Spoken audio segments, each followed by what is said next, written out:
Okay, yeah, we're good. Thank you, Jeff, and Ohio State for hosting this. It's another remarkable conference, and it's sort of overwhelming to see so many old friends and allies in the audience, and to get a chance to catch up with people who don't come here often enough from South Africa and other countries. Anyway, so what I'm going to do is, quality of calories. The past year, I've had a few interesting experiences that have had me kind of thinking about the conflict that confronts us and why we have such, the battle we're fighting, the challenge we're confronted with. So the two things, last fall, summer and fall for my book, I interviewed 100 plus physicians and dietitians and chiropractors and dentists and psychiatrists who have sort of converted, for lack of a better word, and are now prescribing low-carb, high-fat diets to their patients. And I wanted to understand their challenge and the challenge of their patients, and quite a few of you in the audience today. And I'm going to talk about some of the lessons I learned from the physicians, and I will show your names, so I apologize if I'm exposing your secrets.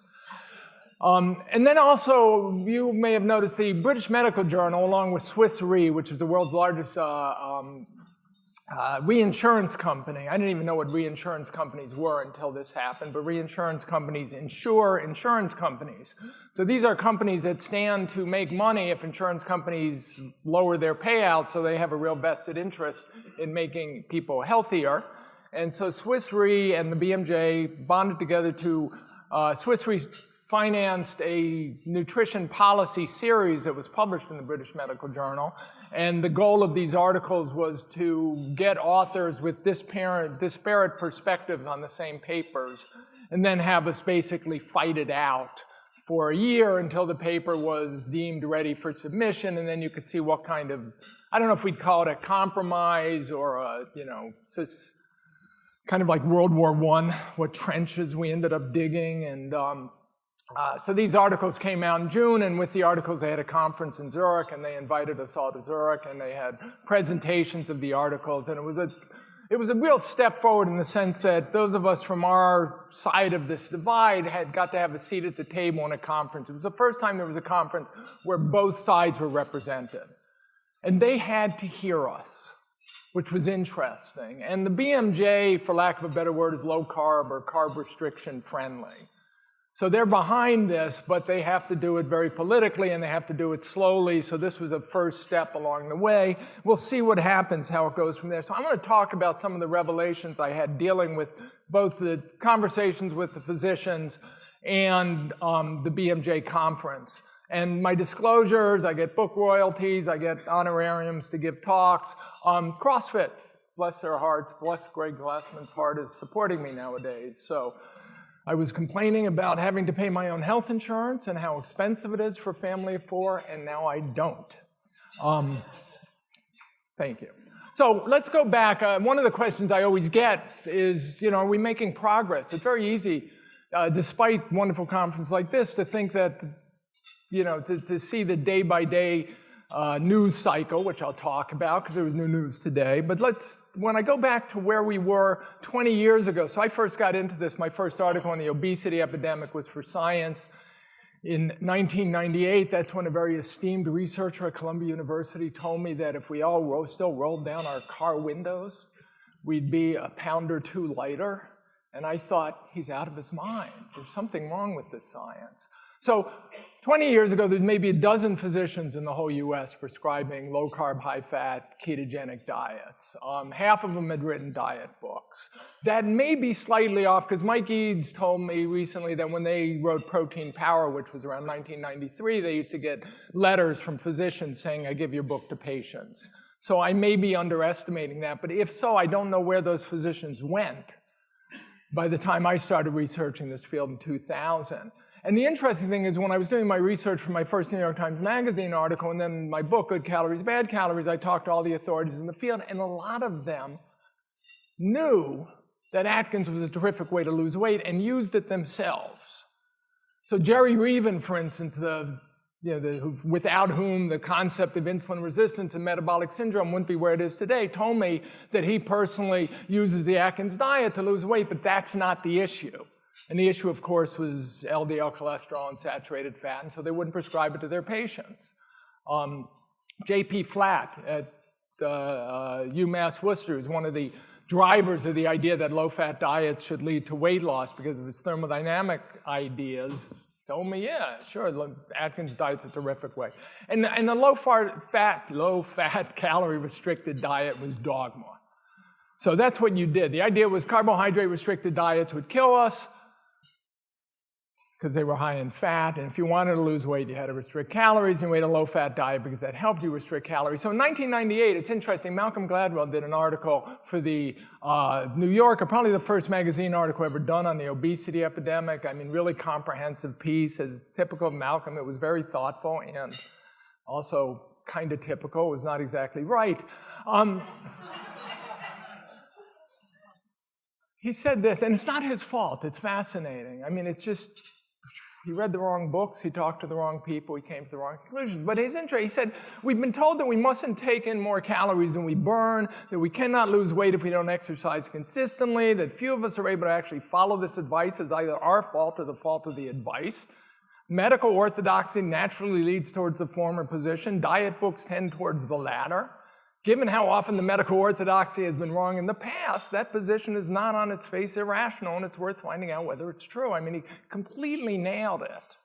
And then, of course, the problem is he sides with the medical orthodoxy, and in part because he reads a few diet books that really read like they're selling snake oil. And he decides we're all selling snake oil. And he goes through and he defines, he realized that diet books have a certain methodology that they all follow. And he calls it, one part of this methodology is the conversion narrative, and he says Atkins is a conversion narrative at its finest. Dr. Atkins, a humble corporate physician, is fat. He begins searching for answers. He tests unorthodox views. As if by magic, he loses weight. How many people in the audience have experienced that, out of curiosity? Okay. He tests his unorthodox views on patients as if by magic they lose weight. Incredibly, he has come up with a diet that produces steady weight loss while setting no limit on the amount of food you can eat. And inspired by this, he writes his book, and the implication is this is all crap and he's doing it to make money. And one of the revelations I had talking to physicians is this is basically how science progresses. So if you're lean and your patients are lean, you have no reason to question the conventional wisdom, right? It's working for everyone around you. It's working for yourself. It's working for your patients. If you're lean and your patients are not, and you're telling them to eat less and exercise more and eat healthy, you're either going to decide that they're not following your advice, which is the conventional wisdom. Nobody follows a diet. It's very hard to imagine that the advice doesn't work because it works for you. And context, perspective is everything. In this book, Thinking Fast, Thinking Slow by Kahneman, the economic psychologist, behavioral psychologist, he has a concept he calls what you see is all there is, Wysiati.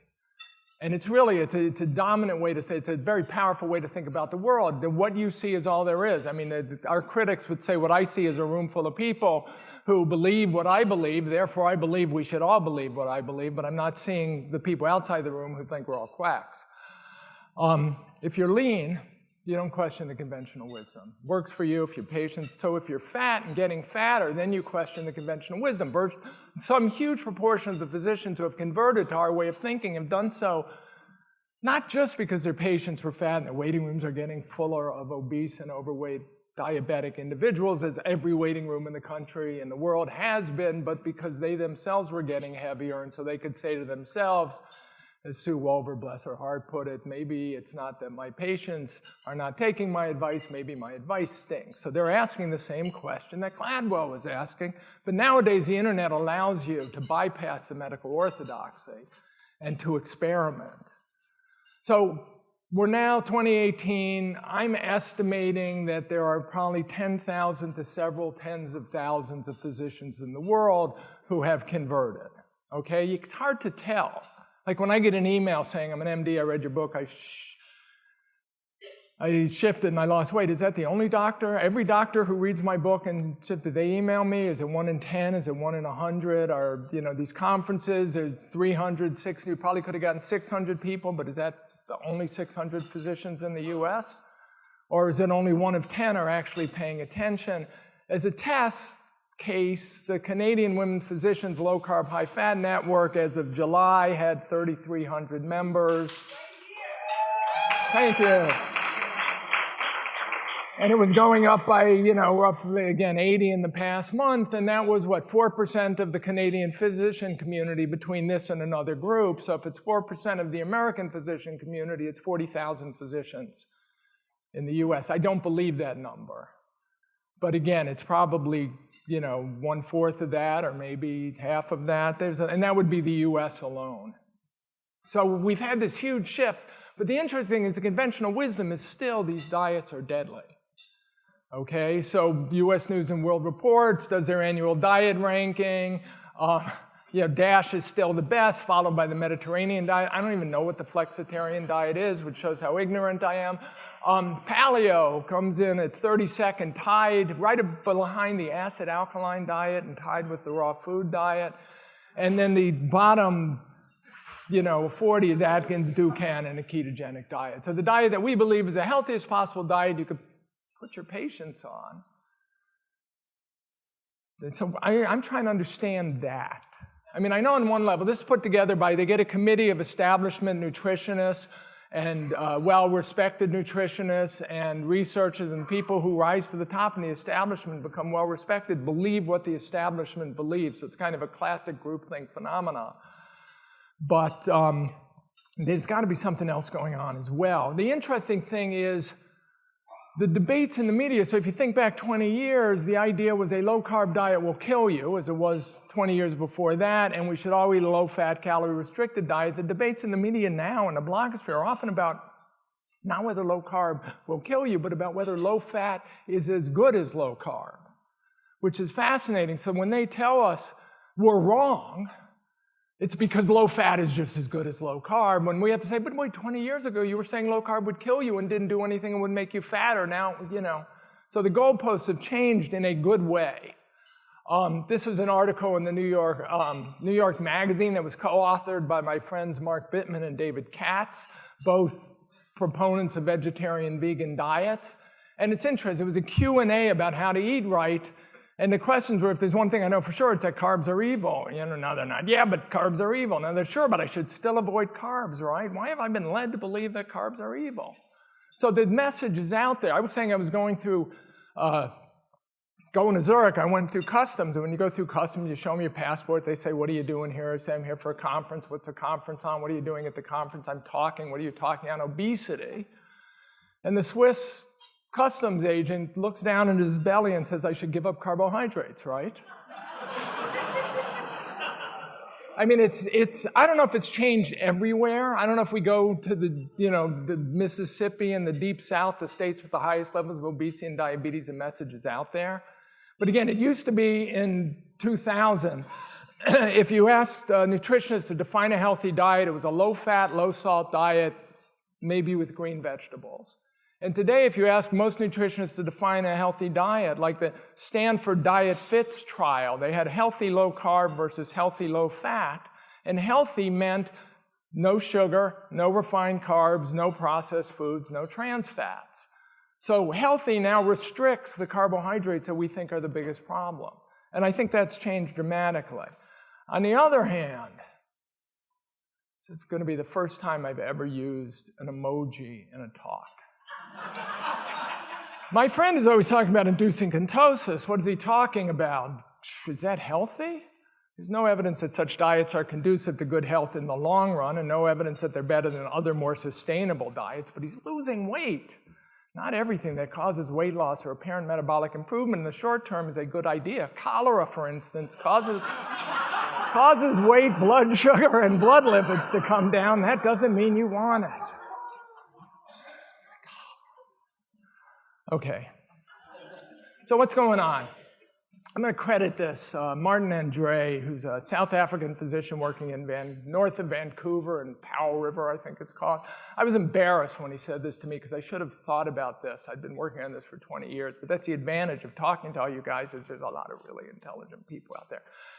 So the problem is we're asked to prescribe by hypothesis. So the hypothesis is dietary fat causes heart disease, raises LDL, saturated fat raises LDL cholesterol, it's going to give us premature heart disease, we're going to die prematurely, and a subsection of this is that dietary meat is a problem, either because it has saturated fat in it or because of other problems with eating meat, and so if you eat a meat-rich diet, that's going to kill you prematurely and causes chronic diseases.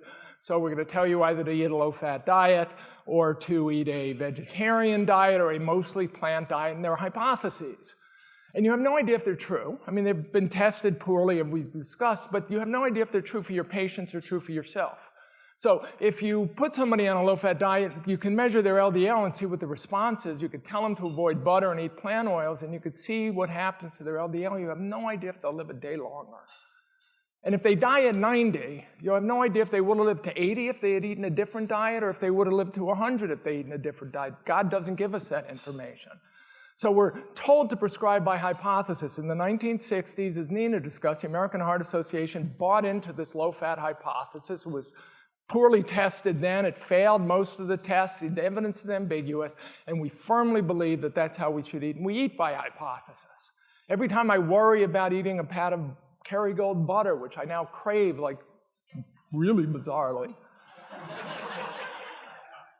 The other hand is this clinical experience thing and this personal experience thing, the Atkins, the conversion narrative, right? You put people on these diets and they're low in carbs and high in artery clogging saturated fats, and people appear to get healthier.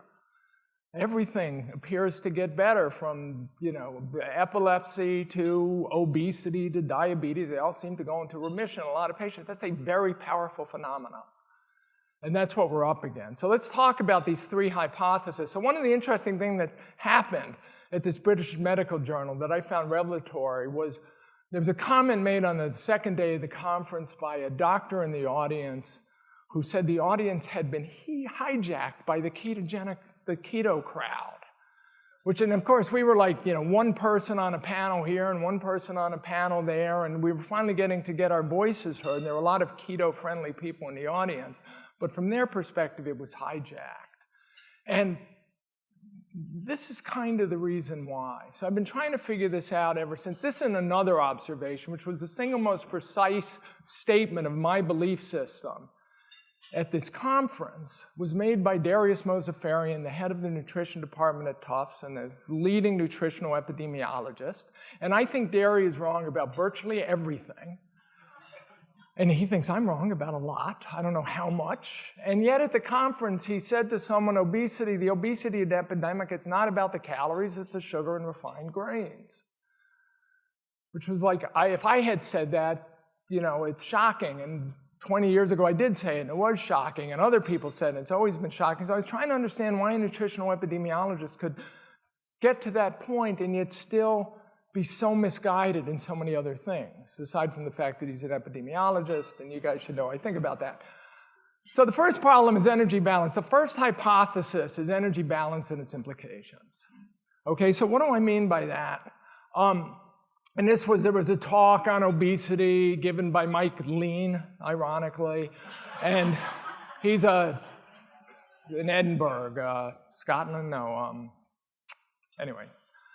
Balance between calorie intake and calorie expended determines body weight and body fat changes. Different foods influence total energy consumption by modifying appetite. This is the energy balance hypothesis.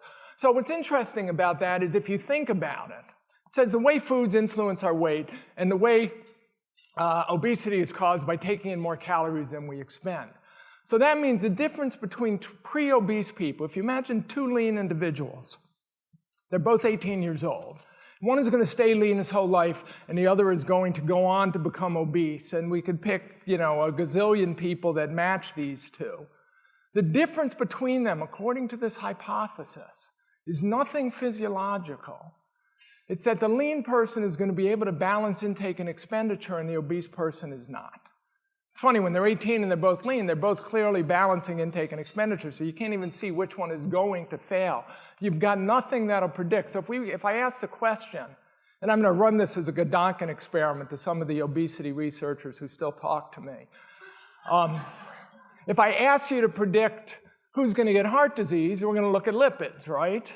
And if I ask you who's going to get cerebrovascular disease, we're going to look at blood pressure. And if I ask you who's going to get cancer, we might even look now at insulin and IGF levels. But if I ask you which one of the two is going to get obese, there's no way to tell. They have no predictor, other than that somehow the obese person is going to go on to lose the ability to balance calories. And I'm curious what they'll say, so pre-obese people, i.e. us, at some point in our lives, are equal to lean people minus willpower. They're equal to lean people plus gluttony and sloth. They're the same type of people. So when you walk down the street and I'm going to go to the airport in 4 hours, I'm going to see people weigh 500 pounds. The difference between them and their 150-pound siblings is that they were out of energy balance. No other difference. Once they get obese, you've got hormonal things, but you can't predict it. So the implication is fascinating. It means a diet for obesity is a healthy diet minus the excess calories, or a healthy diet plus the willpower. Not too much. That's where you get logic like not too much. And my revelation is that this is lean people's diet advice, right? Again, if you're a lean doctor, or a lean nutritionist, or a lean public health authority, and it works for you. Eating not too much works for you, by definition, because you're lean. Going for runs works for you. Show me a marathon runner who's lean, and I'll show you someone who believes that if everyone ran marathons, they'd be lean too.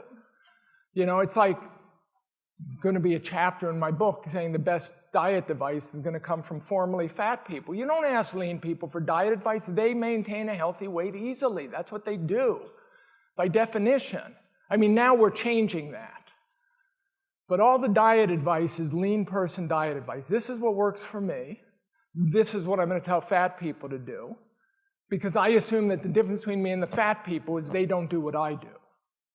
There's no understanding that there could be again, you could have if you got a sibling who's obese, or a parent who's obese, or a student obese, any friend who's obese, a colleague who's obese, we're fundamentally different.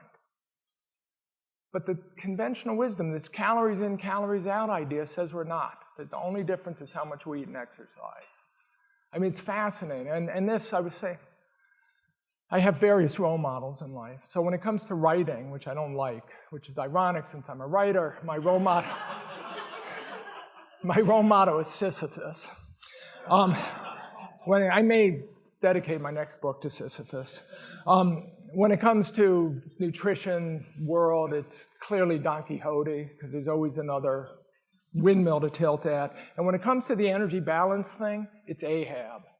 It's like I'm going down, and it's going to end just as badly with me, I'm sure. But the implications of this are horrendous. And what it means is, again, a healthy diet. So now the question is, what do we define by healthy? And this is where the nutritional epidemiologists come into it, okay? Nutritional epidemiology and its implications. Today's news. Both low and high carb diets can raise risk of early death. Study find my friends at the Harvard School of Public Health follow tens of thousands of nurses for 40 years, and lo and behold, the healthiest ones eat fruits, vegetables, legumes, pulses, whole grains. We'll get into that, okay? So what's the problem with this? And it's fascinating. And this was a paper that was written by Darius Mozaffarian and Nita Faruhi, who's a nutritional epidemiologist at Cambridge. And this is what they come out of with these studies. So there are foods that are beneficial and foods that are harmful and foods in the middle. And the healthy people eat the foods that are beneficial. Okay, and to be healthy, the implication is you should eat the foods that are beneficial. So what you think, if you think about what nutritional epidemiology fundamentally does, is it establishes which foods healthy people eat, either a lot of or a little of, and which foods unhealthy people eat, either a little or a lot of. And then it implies that there's a causal relationship, and the healthy people should eat like the unhealthy people. The unhealthy people should eat like the healthy people. It's like, I don't know if this works. I just came up with this morning. But it's like we could look at rich people And we could do a survey, and we could find out that rich people drive expensive cars, they own expensive watches, they eat at expensive restaurants, they have expensive doctors. And if we tell poor people to buy expensive cars, eat at expensive restaurants, get expensive doctors, etc., they'll be rich too. And it doesn't work, because that's not. So this tells you what healthy people do, doesn't tell you what made them healthy. But the assumption is that this is what made them healthy. So what are the unhealthy people in these surveys? The healthy people are the people without obesity, diabetes, metabolic syndrome, and then you compare them to the people with. So the people who are lean compared to the people who are fat, because the assumption, remember, is the only difference is how much they eat and exercise. This shows what they eat and exercise. So this is the hypothesis that comes out of it. Foods that healthy people tend to eat are better for all of us than foods that unhealthy people tend to eat. That's what the nutritional weapon, that's how you end up with the paper and the study today. You look at the nurses, follow them for 40 years, lo and behold, the healthy ones and the leaner ones tended to eat healthy carbohydrates, therefore we should all eat healthy carbohydrates. So out of this, you get this kind of logic. Put these two things together. Eat food, not too much is a lean person's thinking, because lean people know they don't eat too much. And mostly plants, because lean people eat mostly plants. Everything in moderation.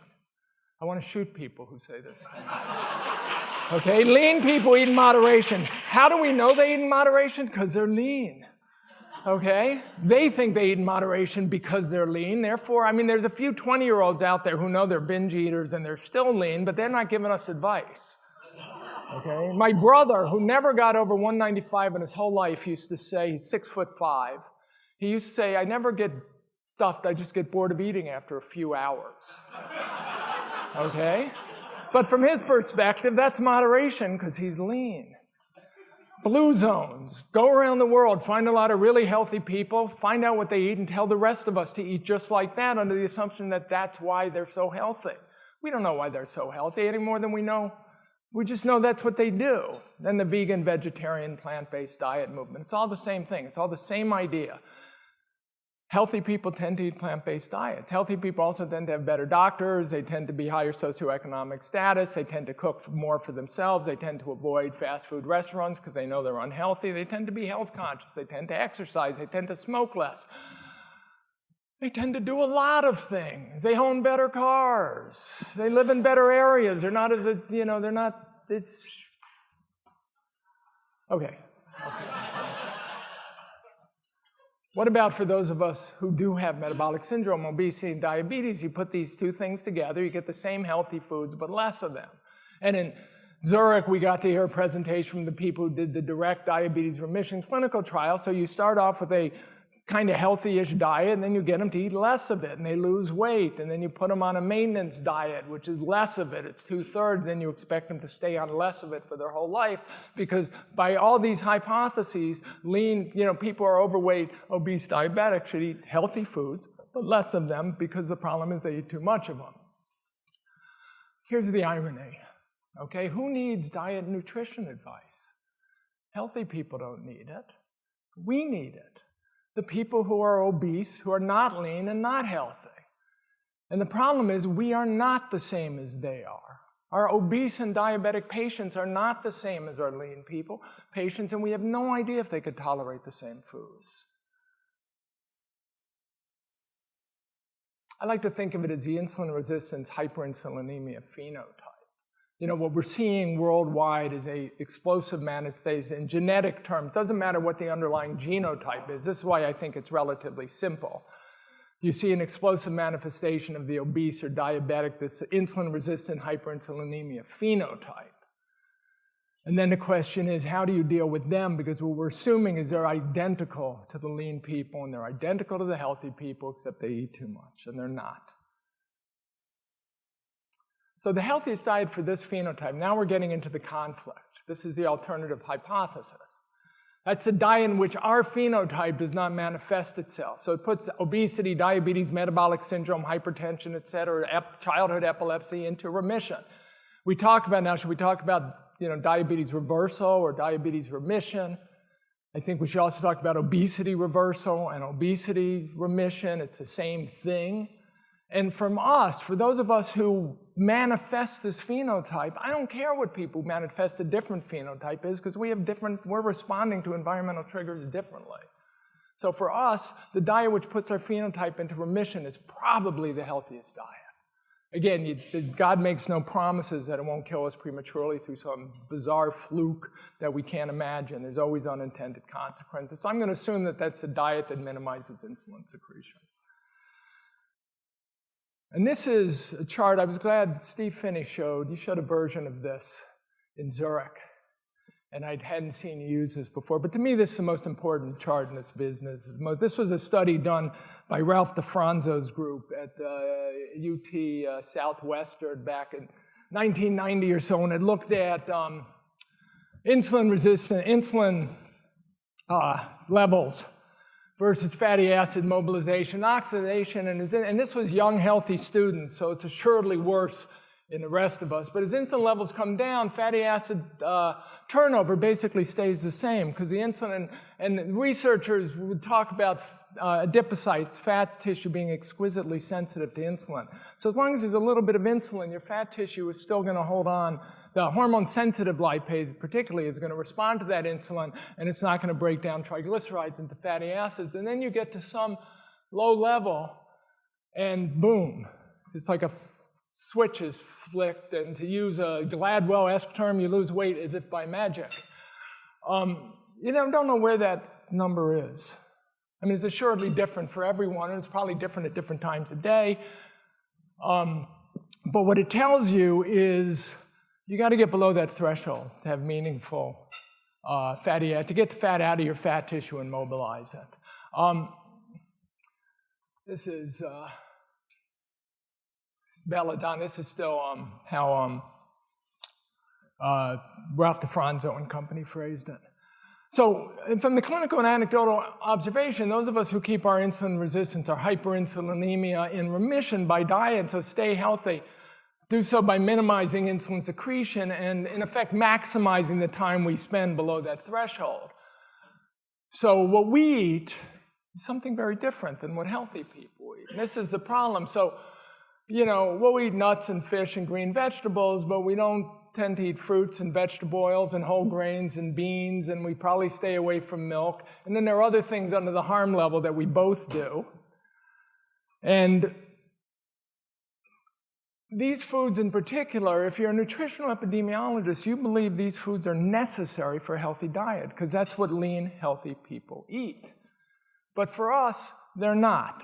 Okay? So what we're told to eat to be healthy is to add good foods to our diet. That's the nature of this conflict. That's the nature of the conflict, the article we just had published today in The Lancet. Okay? Look at what healthy people eat. They eat some carbohydrates. 40% carbs. Well, they eat some carbs because they can tolerate those carbs. Doesn't mean they wouldn't be healthier if they didn't eat them, because those studies tell us nothing about causality. So this is a conflict, and this is a perspective, ultimately. You've got insulin resistance and hyperinsulinemic phenotype, what we feel we eat, what we put our patients on and they eat, what makes people healthy versus what healthy people think they should eat because they're healthy already. Okay, and this is what they believe. So this is just, I was looking at the textbook of obesity. All diets that result in weight loss do so on one basis and one basis only. They reduce total calorie intake. That's the conventional wisdom. And this is what we believe, our alternative, I would call this the fad textbook of obesity. All diets that result in weight loss do so on one basis and one basis only. They reduce total carbohydrate intake or improve the quality of the carbohydrates consumed, or they lower insulin and keep it low, basically. And then all of what we eat, I mean, the way I'm thinking about this could be right, it could be wrong, but I think most of the more time you spend below the threshold, so if something helps you spend more time below that threshold, whether it's carnivory or intermittent fasting or time-restricted feeding, and we could discuss that for hours, the greater time you spend below the threshold, the leaner and healthier you'll tend to be. And so when you're dealing with physicians dealing with patients, it's like, let's get them below the threshold and let's keep them below the threshold. How am I doing for time, Steve? 4 minutes? Okay, because this is just stopped at one. Okay. Okay, so just get to some of the things I learned from talking to physicians. And this is, the key to success with patients, with individuals. Belief is commitment, because you got to get below that threshold. If that's the way to think about it, and getting below that threshold is not it's easy for some people, and it's not easy for others. And we have no idea, the only way you know, which is kind of tautological, is you're losing weight or your diabetes numbers at least have increased. Commitment can be a two-way sword, because of course if somebody isn't getting better, you assume they're not committing. So you might be doing yourself or your patients injustice. Eric Westman gets an enormous amount of credit. I was thinking when I started this, again, the people really pushing this allowed me to come to a different conclusion. And my famous "What if it's all been a big fat lie" article to Malcolm Gladwell was I didn't read The Zone, so I wasn't smelling snake oil everywhere. And I got a chance to talk to people like Eric Westman and Steve Finney and Jeff Volek, who had started doing studies and started doing research and gave this some academic credibility. So Eric's line is, and Eric's probably treated more patients than anyone alive, and he's as responsible for spreading this from his single node in Duke as anyone alive. And he said, if you do this, it'll work, but I can't make you do it. And the word on the street is I'm too strict, but maybe strict is the answer.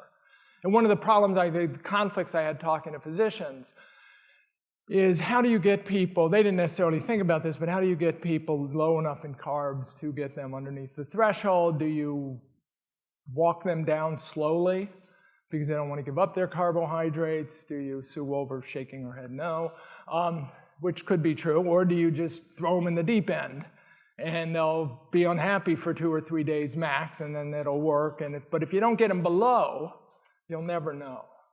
And this is one of the, I was recently at a conference where I was sitting next to a young woman who had been in the low carb arm of Christopher Gardner's latest study at Stanford, the one my not-for-profit helped study. So this was it was supposed to be a very low-carb intervention, close to a ketogenic diet, and she weighed 240 when she started. She now works for a big accounting firm, and she showed me, she charted everything, and she showed me the graph, and she lost 30 pounds in the first 3 months. And then at Stanford urging, she added some carbs back, some berries. She missed berries. They didn't want anyone to drop out of the trial. So if you miss something, add it back. She lost 5 pounds in the next 3 months, at which point at Stanford urging, she added more fruit back and never lost another pound. So what I said to her as gently as I could, if you hadn't, I know you missed the berries, but if you hadn't added the berries back and you hadn't added the fruit back, you might weigh 140 now instead of 220. And at 140, A, you might not have missed them anymore because your body's burning fat efficiently, so you're craving butter like I am. And B, it might be worth the trade-off. But if you don't fully commit and stay fully committed, I was stunned when I saw 30 pounds of weight loss in 3 months is unbelievable. And I'm sure there's, without being hungry, without all the things we know. And then as soon as she added back berries, it tapered off. In my research, Pennington, who pioneered this work in the 50s at DuPont, said he had a DuPont executive who lost 50 pounds effortlessly, but if he ate a single apple, the weight loss stopped. I'm wondering if he ate the single apple after a workout, would that have been cool? Jeff says no. Okay. I did ask everyone about ketosis. How much do you care about ketosis? Is it vitally important? And from the physician's point of view, it was, if the patient is losing weight, let's not complicate anything. They talked about patients who would get obsessed with whether or not they were in ketosis and kind of lose sight and, jack up their fat consumption by 1,000 calories a day, maybe therefore, getting into ketosis while inhibiting weight loss. So there were a lot of issues, but the only time really of these physicians, if the weight loss was plateauing or they weren't seeing the improvements they expected in lipids and blood sugar control, then they would talk about, use ketosis nuts as anything as another way to check compliance. And then they said they're always like engineering types who just, they love this shit, so go with it. So these were, issues about plateaus and if you're paid, and again, there's nothing, I just wanted to get a feel for these problems, and it was interesting how there were different perspectives all the way around, and it was hard to judge which were more informed and which were, because a lot of these only had 10 patients, some had thousands of patients. So poor compliance was obviously a possibility, and the people who said, look, I have patients swear that they're just completely following a low-carb diet, and then you go out to lunch and they're eating a cinnamon bun and BLT. So they think they're doing it because they're eating bacon. Some of these physicians said I get them, they're not eating enough fat, and I have them add fat, and some said they're eating too much fat, and I have to get them to subtract fat. I mean, apparently there are people who think that, and I've met them, where they think if they're not doing bulletproof coffees twice a day, they're not doing a ketogenic diet. And so this could, inhibit weight loss, conceivably, we don't know. Too little protein, most people, kind of prescribe to what we prescribe, that protein is too much protein is going to kick people out of ketosis and raise insulin and inhibit fat loss, but there are people out there who think that you can't give them too much protein, and the problem is they're not getting enough, and then maybe it just doesn't work for weight. It should work for all the other manifestations of insulin resistance. Who complies and still fails? I went through all of this. The insulin sensitive, possibly. Older women, possibly. I got both opinions. Alcohol drinkers, clearly. And I heard this over and over again. It's like, if I thinks he's on a ketogenic diet and he has 4 beers every night or 4 glasses of wine every night, and if I can get him off the wine, I can fix them. Just some messages, things I had heard from these people. Kim Connolly's a dietitian in Australia, and when her patients come in, she just said, look, what you're doing is failing. Let's just try something completely different. Just suspend disbelief, suspend everything. We're going to try something completely different. Buy into it, because what you're doing is clearly failing. Peter Foley, the idea about exercise being important, and think about the 84 meals a month you're eating. That's a little more important than the 12 workouts. Brian Sabb was not about changing behavior because we eat the wrong stuff. It's about changing physiology, so what we crave and want to eat is different. And again, this is one of the things, if you could get keto adapted, if you can get them under the threshold, they will become fat burners, and then they will become fat cravers. And, then what you want to eat in theory is making you healthy. In theory is a key word. I love this. Even if they fall off the wagon, at least they know there's now a wagon to get back on, because we all, it's this idea, and you heard it all the time, and we're finally getting past this, that, oh yeah, I lost 60 pounds on Atkins, but then it stopped working. And you say, well, what do you mean, did you gain it back? And they said, no, I just went back to eating carbs. And that's the old way to think about diets. It was you do it until you lose the weight, and then you go back to eating the way you used to, maybe trying to do the not too much thing, and you gain the weight back. I love this. Evelyn, I can give you pills or I can teach you how to eat. That's what she would tell her patients. And since most of these patients, if they don't at the moment have something that needs medication, they are going to. And here's also, many diabetic patients tell me they can't go low carb because they love pasta and bread too much. I say, imagine if you were allergic to almonds and could eat them, but only with an EpiPen, would you? They say, of course not. So why eat pasta when you can eat them only with an insulin shot? And this is the 1963 version by Blake Donaldson. This was my favorite line. Blake began prescribing a low-carb diet in 1919 in New York and did it. He actually influenced Pennington, who influenced Taller, who influenced Atkins.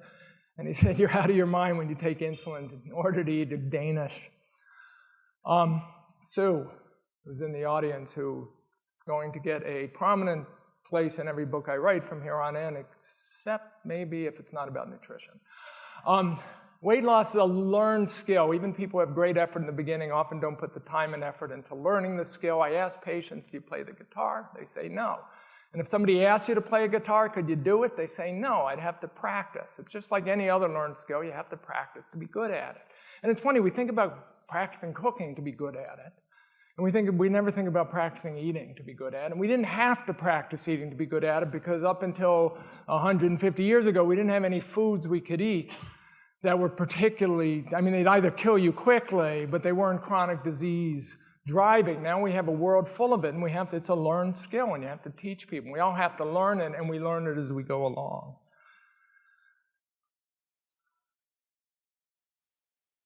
This was from a mother of an obese child that I didn't ask for permission. 1 minute. Is that with questions or without? No questions. No, when your player's scoring points, you never pull them out of the game. Okay, I got about 3 more slides.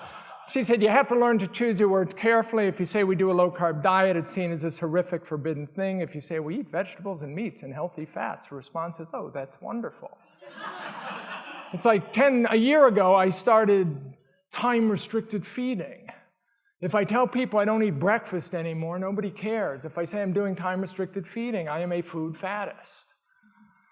I thought it was a fad, by the way, and I thought it was going to pass, and I'm sold. This was something Mike Eads, who might have been the first physician to really nail the insulin glucagon thing, did it in Thin So Fast, which is a pre-protein powered diet book. And in the last chapter, he talked about discipline as an art form. And I really think everyone should read this because it was really meaningful. And he said, you may not be able to control anything else, but you can control your eating. You must recognize that you have complete control over your progress on this diet. If you seize control and follow the dietary guidelines, his dietary guidelines, you'll be successful. If you don't, you won't. And we've never really thought about diets like this. And people will say, I can't do this because I love my bagels. It's like the one thing you can control. And now it's our health. It's not just 20 extra pounds and bikini season. We're talking about serious health issues.